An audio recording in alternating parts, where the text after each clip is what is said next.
Sabe quando você vê, ouve ou vive uma situação e vem alguma leitura na sua cabeça? Ou quando você está lendo alguma coisa e lembra de algo que viu, ouviu ou viveu? O fato desses momentos ocorrerem nos dá margem para refletir o quanto a teoria é vivida. Ela se constrói, desconstrói e reconstrói no decorrer do tempo e do espaço. E quando ao emergir essas memórias, tanto vivenciais quanto teóricas, surge também a vontade de falar sobre, seja por identificação, seja por desaprovação, por empolgação ou revolta, concordância ou discordância. Meu nome é Lidiane. Meu nome é Vinícius e esse é o Falazada Intelectual, um espaço onde duas pessoas pretas, embebidas de suas vivências subjetivas e localizadas dentro do âmbito intelectual, decidem falar publicamente aquilo que lhes vem à mente, na junção desses dois momentos, tendo em vista as possibilidades e responsabilidades que estão imbricadas a isto.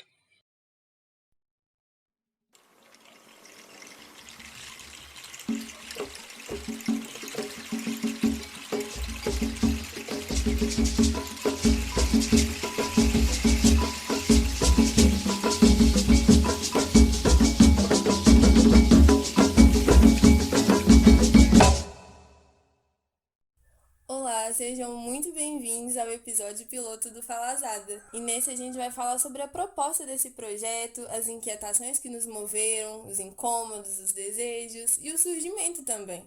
Oi, gente, bem-vindos e muito bem-vindas. Nesse primeiro episódio, a gente falando um pouco sobre como surgiu, né, esse grande falazada. Eu acho que o primeiro momento, né, que emerge a ideia do Falazada é o dia do Roda Viva com Silvio Almeida, que foi um grande dia pra gente.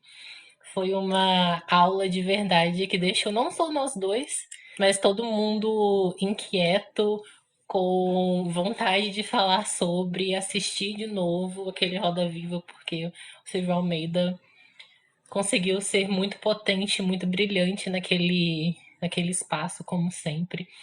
E aí, junto com o Roda Viva, a gente percebeu que estava faltando alguma coisa com a gente. Surgiu essa vontade de falar sobre o que a gente já conhecia, o que a gente pensa, que às vezes não estava tão ligado à teoria, mas envolvia um espaço intelectual.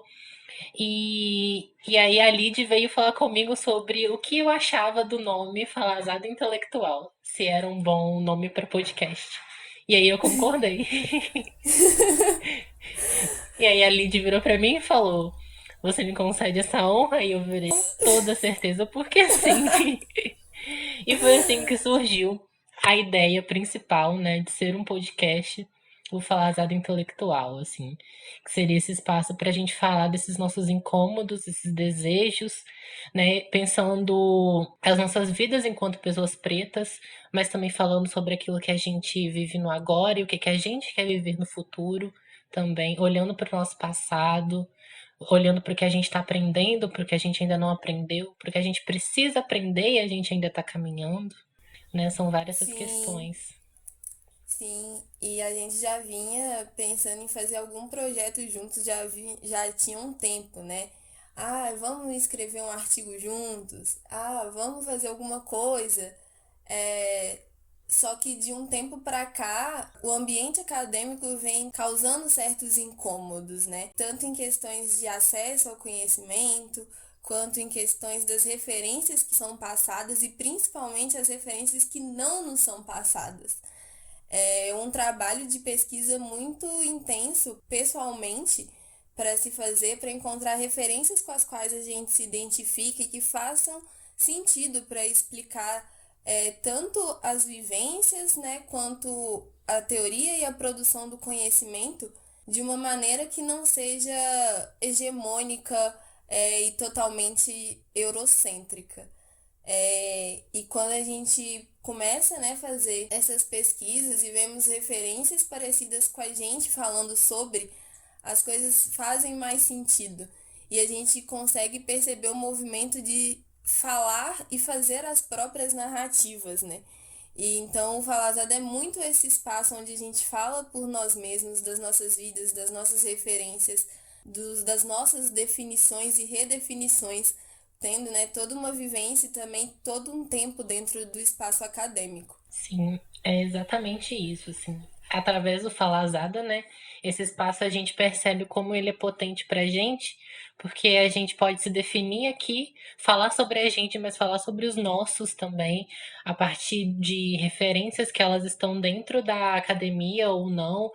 E dessa forma a gente vai construindo um espaço, né, de reflexão, de produção de conhecimento também, mas que ele não necessariamente está ligado à academia, né? Não é um caráter academicista vinculado a um pensamento ocidental, né? Nesse sentido de que o conhecimento ele tem que estar dentro de uma caixinha determinada, e se essa produção e propagação, né, do conhecimento ele não está dentro dessa caixinha, ele já não é válido, né? E aí é o que a gente também fica lembrando muito o que a Patrícia Hill Collins diz no livro dela, O Pensamento Feminista Negro, né? Eu acho que também é importante dizer antes é que o Falazada, né, a gente vai trazer várias referências aqui, mas ao longo do episódio a gente vai explicando melhor sobre. Eu lembro da Patrícia Hill Collins porque no livro do Pensamento Feminista Negro dela, ela fala sobre o poder da autodefinição, né, de como ele é importante num processo de empoderamento, de compreensão das vidas das mulheres negras, né, de uma forma que se percebe como a vida ela tá imbricada em relações de gênero, raça, sexualidade, classe, né, há essa intersecção entre essas categorias. E a identidade, né, para que ela se consolide, né, precisa também desse processo de autodefinição e que, pro caso, né, de pessoas negras como a gente está aqui, a gente consegue se autodefinir, a gente consegue, a gente não precisa mais que, não que antes, em outro momento, a gente precisasse, mas agora a gente também não precisa que outras pessoas nos definam e falem da gente pela gente, porque agora a gente é capaz de fazer isso, né? E isso é muito potente e eu vejo como o Falazada é bem isso pra mim, porque é um espaço que a gente se torna esse sujeito mesmo, que a gente tá falando pela gente. Isso me lembra muito o livro Memórias da Plantação da Grada Quilomba, né? Que ela fala que o nosso fim maior a ser alcançado é o da descolonização, né? É não existir mais como o outro, mas como o eu sujeito, é tanto individual como coletivo, mas é o eu que se descreve, que se narra, que pega a autoria das próprias histórias e da própria realidade, é se tornar sujeito das próprias vidas. É, então, me lembra muito essa fala dela no livro, que é um exercício muito presente que ela fala que a gente tem que fazer, né? Que a gente passa por vários processos até chegar esse momento de retirar a trava da colonização dos olhos e perceber essa infinidade de outras possibilidades e de existência, né? E uma coisa que, quando a gente estava construindo o projeto, que a gente pensou e que a gente quer frisar, que as nossas referências, as referências presentes nos episódios, elas serão todas decoloniais e majoritariamente negras. E isso tem razões e isso tem motivos para o Falazada existir, principalmente, né? Sim. Quando a gente questiona esses processos de colonização do poder, do saber e do ser que está presente, né, na estrutura do conhecimento difundido, a gente percebe o quão esse conhecimento ele não dialoga com a alteridade, mas ele inferioriza o tempo inteiro. E o que a gente tem que prezar é muito pela construção de um conhecimento emancipador, que é muito o que a Nilma Lino Gomes traz também no livro O Movimento Negro Educador, né? Que é o conhecimento emancipação, ele é um conhecer vinculado ao saber, mas no mergulho do mundo, assim.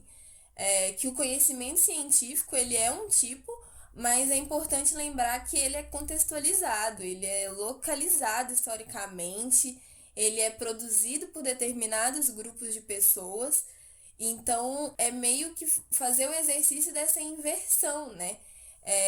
Então por isso as nossas referências elas serão decoloniais. Né, decoloniais por quê? Porque elas são pensadas, teorizadas e escritas por pessoas que sempre foram colocadas nessa subalternidade, né, na outridade, que a gente vê desde um primeiro período em antropologia até, né, a sua formação. E dessa forma, nesse lugar onde que essas pessoas são colocadas, decidem subverter a realidade e pensar a partir de si. Né? São intelectuais, mas não somente isso, que construíram caminhos e pontes que fazem com que o Falazada esteja aqui hoje. Né? A gente não seria o que a gente é, a gente não estaria aqui gravando esse podcast agora, um pouco inseguros com esses momentos, mas que permitem que a gente possa existir. Né, e compartilham com a gente ideias, perspectivas de futuro, de realidade, do presente, né, e discordâncias também. E além disso, a gente também tem essa enfatização de que as nossas referências vão ser majoritariamente negras. Né? E por que também majoritariamente? Primeiro, porque a gente vai ter esse esforço de sempre trazer referências que elas sejam iguais a gente, né? Porque é mais do que fundamental, é mais que urgente a gente se valer dos nossos para reflexões que competem a gente. E que às vezes nem isso, né? Que falem de outras coisas, mas também há pessoas negras falando sobre isso. E a gente também espera que seja um consenso para vocês, assim como é para nós, que já não é mais uma necessidade citar um autor branco, uma autora branca, aquele autor branco, sendo que há outros autores negros e autoras negras que falam sobre o mesmo objeto de uma outra perspectiva, e que pra gente essa perspectiva cabe mais do que o outro, já que o outro ele tá embebido numa ocidentalidade, né? Numa perspectiva eurocêntrica e ela não contempla a nossa realidade, a nossa forma de visualizar o mundo e saber como esse mundo ele é e poderia ser. Né?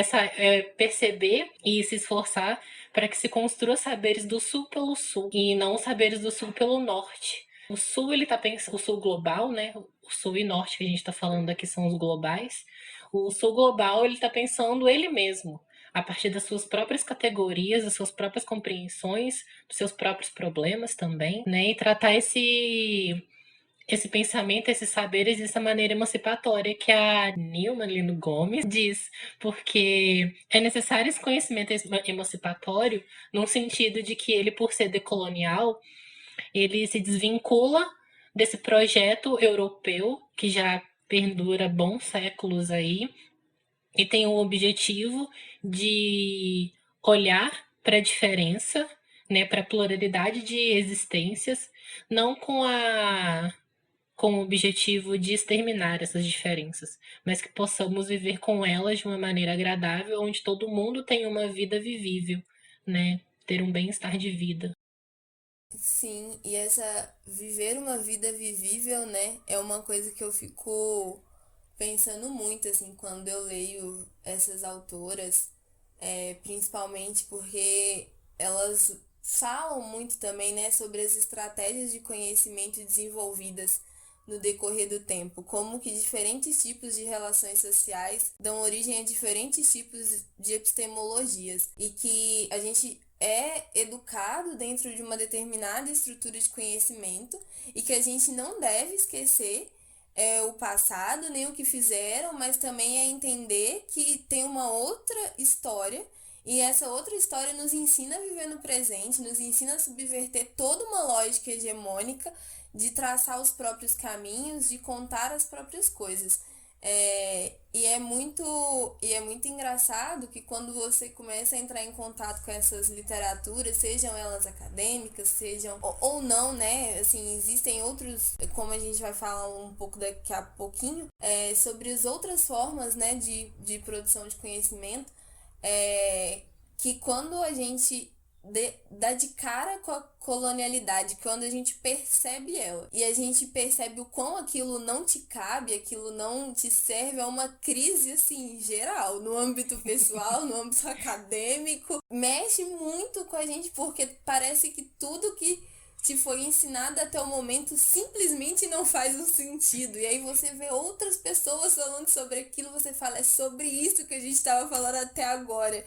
Então, também o quanto, né, essas estratégias de conhecimento desenvolvidas, elas vão acontecendo, elas vão sendo passadas. E é muito interessante que no livro da Collins ela fala, né, de que como os saberes eles são sempre muito limitados dentro dos muros universitários e que ela foi percebendo isso até mesmo quando ela foi procurar referências sobre epistemologia feminista negra para construir a tese dela e ela teve dificuldade, porque muito dos conhecimentos produzidos pelas mulheres negras não estão dentro desses espaços. E nem por isso eles são menos válidos ou coisas do tipo. E ela até coloca uma coisa que eu acho muito interessante, é que ela fala que não importa, né? Que quando a gente está dentro desse ambiente, sempre existe um discurso muito forte de se interessar pelo que essas pessoas, né, que se encontravam que se encontram à margem, assim, elas produzem. Sempre existe um discurso e até mesmo quase uma romantização. E a gente sabe como esse espaço tem que ser disputado e que a gente tá aí, né, fazendo essa disputa. Mas acho que uma coisa que a Collins traz que é muito interessante é que ela fala que não importa o quão interessados na produção intelectual das mulheres negras o público acadêmico seja, ele ainda é formado por homens e mulheres brancos de classe média que assim não se preocupam, não tem as mesmas preocupações, não tem as mesmas pautas. Então, o quão isso nos mostra, por exemplo, o quão é importante ter a inserção de pessoas que sempre foram colocadas à margem dentro do ambiente universitário, né? Essa é uma disputa extremamente necessária para mudar esse público mesmo e colocar pautas ali dentro e fazer essa disputa de uma maneira muito mais direta e eficaz, assim. Sim. E também não só dentro da academia, né? Permitir que esses conhecimentos adentrem esses muros, mas também na nossa própria vida, né? De maneira que esse conhecimento ele está aí no nosso dia a dia, enquanto a gente ainda podia caminhar na rua tranquilamente, porque coronavírus não deixa agora, né? Mas e nesses outros Tristeza. momentos, né? O que a Gomes, a Nilma Lino Gomes, diz também é essa produção de saberes por pessoas negras e que foram sistematizados pelo movimento negro, né? E aí esses saberes, eles também não estão dentro da academia. Ela cita, por exemplo, o blues, o teatro experimental do negro, fundado pelo Abdias Nascimento lá em 44, né? Com o objetivo de mostrar que pessoas negras, elas podiam ser dramaturgas, poderiam representar no teatro, né? Não precisa mais que pessoas brancas pintem suas caras e representem papéis de pessoas negras, porque há gente qualificada para fazer isso, né? E o sentir e o viver com o corpo no mundo, né? A partir dessa compreensão do ser negro, como esse saber, ele é muito sensitivo também, vivencial. O próprio corpo inserido no mundo, ele diz muita coisa, ele tá ali para aprender. Eu acho que é legal a gente fazer o exercício de pensar que se nós somos descendentes de escravizados, né? Nós somos. E se a gente está aqui hoje, é porque eles lá, séculos atrás, eles conseguiram sobreviver e foram se perpetuando até hoje. E lá naquela época, eles não tinham nada além da roupa do próprio corpo, sabe? E o que que eles, só com a roupa do corpo, conseguiram fazer e conseguiram fazer para que se perpetuassem, né, as suas gerações futuras, para que essas pessoas existem hoje, aqui no século XXI, sabe?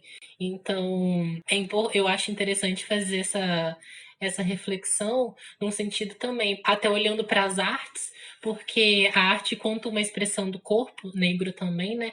Ela conta uma história de resistência, construída em denúncia, proposição, intervenção, né? A arte sempre foi uma maneira muito onde pessoas negras começam a falar sobre a sua realidade, sobre as violências que sofrem no dia a dia, de uma maneira para que ajude a externalizar isso e tornar esse fazer artístico, político, de forma a tentar fazer algumas mudanças para si mesmo e para os outros, né? E uma coisa muito interessante que a Nilma Lino Gomes traz, né? Ela fala que são três tipos de saberes: os saberes identitários, os políticos e os estéticos corpóreos.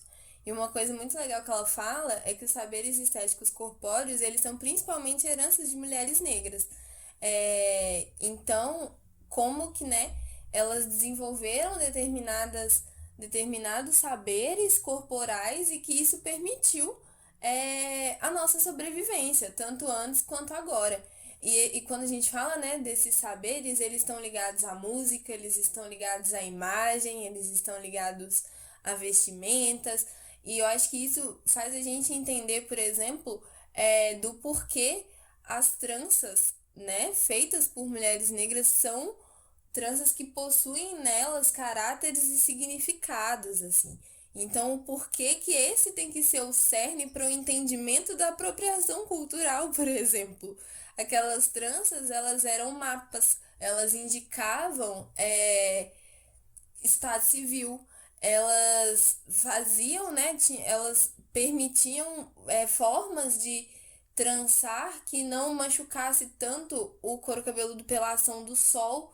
E tudo isso são saberes práticos que nos permitiram sobreviver e são saberes que confrontam diretamente esse não lugar de existência.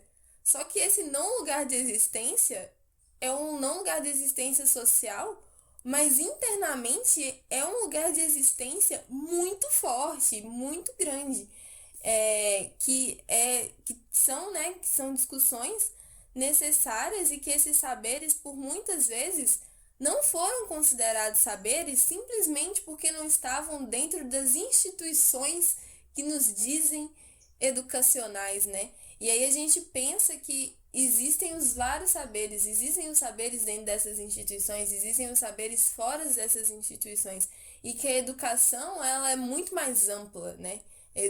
A gente tem que entender a educação como uma coisa muito maior. É tanto que ela fala que esses saberes são saberes educadores, são coisas que nos ensinam como, né, lidar com a vida e pensar mesmo no futuro também, como a gente tem que lidar com o futuro. Por isso a importância de tão incisiva, né, uma fala tão incisiva da importância de ouvir os que vieram antes de nós, né, que são pessoas que nos têm ensinado a caminhar aí a longa data já. E eu acho muito interessante que a Nilma Gomes ela coloca um questionamento muito forte nesse livro que eu fiquei assim pensando muito, muito por muitos dias, que ela fala assim, que será que essa percepção do quanto o conhecimento é colonizado e o conhecimento dessas outras perspectivas, elas conseguem ativar em nós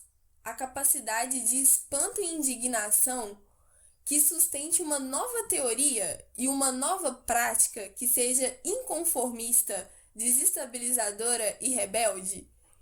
E aí, isso é um questionamento que, assim, explode a cabeça da gente, né? Porque o despertar tem essa função. Tipo assim, a gente sabe dessas outras coisas agora.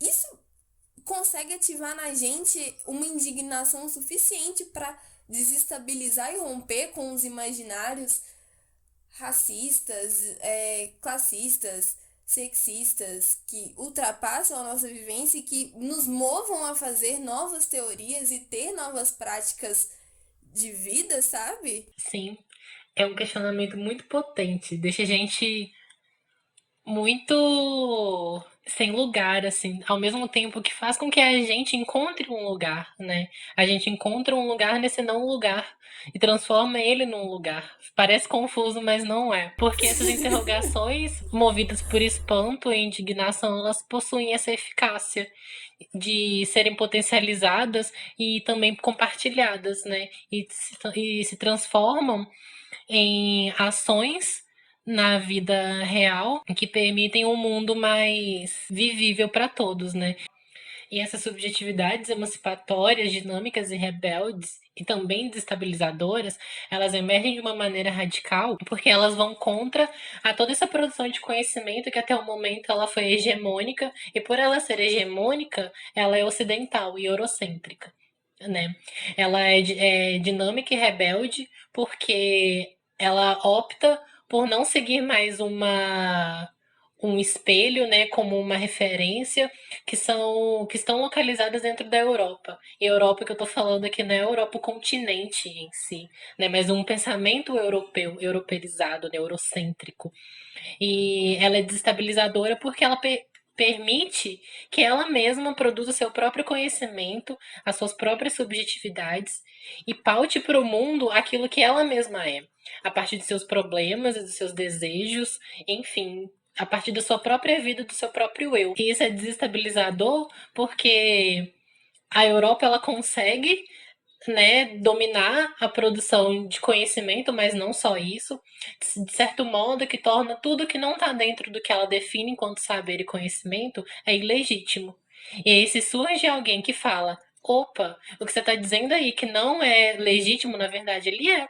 Ele permite que inúmeras pessoas em suas diferentes localidades no mundo elas possam sobreviver até os dias de hoje. Elas conseguem produzir conhecimento e produzir uma vida que não está no mesmo lugar que a sua, um homem branco europeu.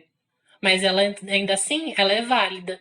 E ela deve ser respeitada e legitimada por isso. E é desestabilizador porque é uma mínima coisa que foge do pensamento eurocêntrico e ocidental é demais para muita gente, sabe? Sim, eu acho que é por isso que a gente. Eu acho que é nesses momentos e nessas viradas de chave que a gente percebe do porquê o incômodo tão grande, né? Principalmente dentro do ambiente acadêmico, quando você chega e fala, tipo assim, ah, mas assim, tem esse outra coisa aqui. E você vê o incômodo, você vê a torta de climão que fica. Porque é isso, assim, né? Essa persona europeia, digamos assim, é o eu universal, né? É esse eu universal. E qualquer coisa que mexa minimamente com esse eu universal, seja ele qual for, é demais. Ai, nossa, mas também tudo é isso, vocês estão fazendo isso, estão fazendo aquilo, e as coisas não são desse jeito, e não sei o que mais. Então, por isso que eu acho que é muito importante esse questionamento que a Nilma Lino Gomes traz, né? Do tipo assim, isso nos move o suficiente para produzir novas teorias e novas práticas? Porque, de certa forma, ela já tá alertando a gente que vai ser necessário. A partir do momento que você tira isso, retira, né? É só esse arcabouço teórico que foi colocado para você e que você sabe exatamente os espaços nos quais você está, e aí falando especificamente do ambiente acadêmico, você sabe que você vai ter que começar a produzir as teorias e fazer as práticas ali no seu cotidiano e colocar, sabe? Por isso é tão importante a leitura, né, de autores decoloniais, a leitura de autores e autoras pretas, a leitura de autores e autoras indígenas, e porque é isso, sabe? São pessoas que estão produzindo teorias e práticas que rompem com isso. Porque é necessário, a partir do momento que você está indo contra todo um sistema colonizador, para você colocar as coisas fazendo sentido por outras perspectivas e subverter histórias e narrativas, vai ter que vir da gente produzindo, né? Uhum. Esses espaços e esses locais, essas teorias e essas práticas entre nós e para os nossos e dos nossos para os espaços públicos, assim. E o Falaz dá um pouco esse espaço, né? Onde a gente vai construir, assim, saberes a partir dos erros, dos acertos, das vivências e das utopias. Aqui é um espaço propício para isso, né? Que a gente resolveu também para colocar isso e aprender mais, assim, um com o outro e com essas outras leituras e com as pessoas que né, a gente está constantemente em contato. Sim. Ir além desse conhecimento abissal, né, que a Nima Lino Gomes diz que o que é esse conhecimento abissal, né, é aquele que não permite outros tipos de conhecimento junto com ele, né, e esse conhecimento é o conhecimento acadêmico, eurocêntrico, ocidentalizado, né, e dessa forma a gente consegue pensar em modos emancipatórios de vida, mas também intelectuais, acadêmicos, de todas as formas possíveis, para que a gente possa ter o nosso bem viver também. Não só a gente, Lidiane e Vinícius, mas os nossos pares também. E para esse processo, né, a gente Sim. constrói esses saberes a partir dos nossos erros e acertos, que eu acho importante colocar esses erros e acertos, porque, né, porque eu e a Lid estamos aqui falando sobre a nossa vida, as nossas vivências, as nossas perspectivas, trazendo autores que a gente compartilha, em que a gente dialoga com eles, não quer dizer que a gente não está passível de erro, né? Eu acho importante lembrar isso e que os nossos erros e os nossos acertos, eles compõem a gente e eles fazem com que a gente siga por um caminho mais humano, né? E que a gente possa visualizar futuros melhores pra gente, assim. E através disso, desse empoderamento, né? Que a Collins, por exemplo, ela diz sobre o empoderamento de mulheres negras, onde a autora fala que o relacionamento entre mulheres negras é empoderador, né? Saber se relacionar com iguais a você, entender que tipo os problemas que a outra pessoa passa, você também passa, não da mesma maneira, mas de uma forma muito semelhante, e que antes você sempre se sentiu sozinho, e agora conversando com essa pessoa, né, no caso que a Collins fala, essa mulher negra conversando, se relacionando com essa outra mulher negra, percebe que ela não tá sozinha, e encontra nela uma possibilidade de resistência e sobrevivência. Só que eu acho que eu amplio isso para a relação de pessoas negras em geral, né? E eu e a Lid, eu sinto que é muito disso. Porque essa amizade, né, que a gente constrói é uma amizade empoderadora mesmo, no sentido da gente compartilhar as nossas vidas, né, os nossos gostos, as nossas reflexões dentro da academia, as nossas indignações com a academia também, e a gente, né, a partir desse momento, a gente vai se empoderando, porque a gente já não se sente mais sozinho. A gente olha para um outro que é igual a gente e percebe que essa pessoa também vê a gente como igual e que a gente pode construir coisas para os nossos semelhantes de uma maneira saudável, tranquila e que, por mais que seja desafiadora, não é impossível, sabe? Sim, eu acho que isso resulta, né, na produção desses espaços seguros para diálogo, assim, né? O quanto que esses espaços seguros, eles têm que ter esse conforto. E esse conforto veio muito nas conversas cotidianas. Aí, às vezes, é uma conversa séria, às vezes é uma conversa cheia de risada, mas, assim, tem ali uma solidariedade, uma compreensão, uma humanidade, né? Eu acho que traz para a gente percebe que nesses vínculos a gente tem o direito de existir, mas de existir de uma maneira plena, que é de uma maneira que você é ouvido. Você é ouvido, você fala, é uma relação muito fluida e que acaba, de certa forma, te empoderando e te trazendo conforto ao mesmo tempo. Então existe todo um cuidado e a produção desses espaços seguros é muito importante. Eu acho que isso a gente aprendeu muito com em vários espaços fora da academia que a gente teve, em vários momentos, seja para entretenimento e diversão, seja fazendo trabalho de campo, né? Onde a gente via esses espaços seguros de pessoas pretas conversando ali e se cuidando e se ensinando e isso é muito necessário assim. Essa construção, né, de uma solidariedade e de cuidado mesmo assim entre a gente, entre os nossos, e que isso reflita nos nossos ambientes. O quanto isso é Então, é bem potente, isso. né? E o Sim, Falazada tá totalmente. dentro dessa compreensão. A potência que, para mim, esse espaço a gente constrói ele para que ele seja um lugar acolhedor, que a gente fale sobre o que a gente quer, o que a gente gosta, o que a gente desgosta também, às vezes, porque vai acontecer. Vai acontecer. Pautas necessárias que precisam ser ditas com, né? E que vai mexer um pouquinho, mas tá tudo bem. Infelizmente não dá pra falar só daquilo que a gente gosta, né? E nem ler só o que a gente gosta, né? A gente vai ter que ler em algum momento coisas que a gente não gosta e falar aqui também coisas que a gente talvez não goste muito, mas é um processo que é potente e é engrandecedor e é enegrecedor também, né? Eu acho que o Sim, Falazada permite que a gente seja cada vez mais preto, mais afrocentrado, talvez, buscando um futuro melhor. sim. E é muito engraçado isso, né? De que a gente tem que ler várias coisas que às vezes não, não agrada a gente, mas é que às vezes são coisas muito básicas para entender determinadas discussões para que elas não fiquem empacadas, né? Para todo sempre. E o quanto que isso é um movimento, assim.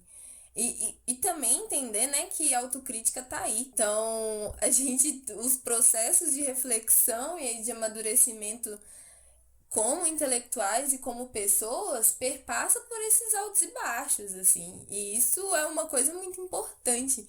Então eu espero muito e eu tô bem empolgada para ver onde o Falazada vai, como ele vai se construir. Eu tô bem entusiasmada, eu tô bem animada Eu para isso. também tô. É ter a compreensão de que a gente está imerso numa contradição na vida, né? O sistema onde a gente Sim. vive, a gente é contraditório, então perceber que ter essa autocrítica é muito necessária, né? E a partir desse momento a gente vai tentar ser sempre um pouquinho melhor para a gente mesmo e para os outros e fazer com que o Falazada alcance os lugares que ele merece alcançar, assim. Eu espero, porque é um neném que tá nascendo, de certa forma. Sim, nossa, e que foi um trabalhozinho, né? De tipo assim, de a partir do momento que você resolve fazer um projeto como esse, demanda um tempo, demanda uma responsabilidade, demanda leitura, demanda uma construção. E é um corre para fazer acontecer, porque as coisas não saem do nada, elas têm implicações, mas existem ideias que, enquanto elas não são colocadas no mundo, parece que, sabe, elas ficam sei lá, elas ficam só pairando, falando, me coloquem no mundo. Então, vamos ver, né? Sim. O episódio piloto está colocado, eu acho. Acho que é isto. Acho que temos. Será que temos? Será que temos? Eu acho que temos um. Será que Eu acho que temos? temos. Será que vem aí? Será que vem aí? Talvez venha aí. Mas é interessante pensar também, eu acho que só mais uma colocação, de que você falou, né, dessa coisa do corre, como as coisas elas pedem uma demanda, né, um esforço nosso. Porque lá no começo, quando você me falou, tipo, Falazada Intelectual é um bom nome para podcast, e eu concordei, e a gente deu essa ideia de fazer um podcast, a gente não pensava que ia ser isso aqui. Tipo, as coisas que estão por trás. Quem tá ouvindo agora deve achar assim, ah, senta e fala. Só que quem dera fosse senta e fala. Eu estaria muito feliz se fosse só senta e Queria. fala, sabe? Infelizmente, pelo menos a dinâmica desse projeto exige que a gente faça, tipo, todo um movimento, uma compreensão de várias coisas, leitura, como você bem disse, né? Então, é algo que demanda um trabalho, mas é algo que a gente faz com muito carinho, né? E Sim. a gente agradece e a gente gostaria de dizer que estamos em quase todas as redes sociais. A gente está no Instagram, no Twitter e no Tumblr. No Tumblr e no Instagram é Falazada Intelectual e no Twitter é Fala Intelectual.